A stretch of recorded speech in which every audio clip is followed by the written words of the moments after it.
Ma il Napoli ancora non ha chiuso nessun'altra operazione. Secondo me perché? Perché De Laurentiis, che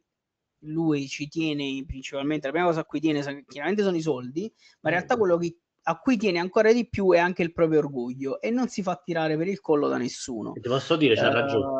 Certo che ha ragione, certo che ha ragione, ma infatti io sono probabilmente tra uno dei tifosi tra i meno preoccupati, tra virgolette, perché tutti quanti ovviamente stanno cominciando a sfracassare i coglioni,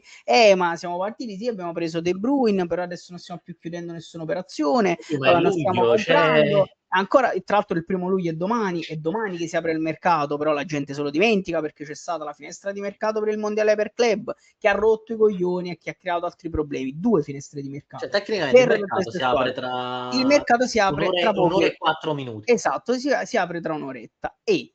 De Laurentiis ha ragione, come ha avuto ragione nella maggior parte dei casi, a non farsi tirare il collo e a non farsi prendere per il culo dalla gente, perché è in questo modo che lui ha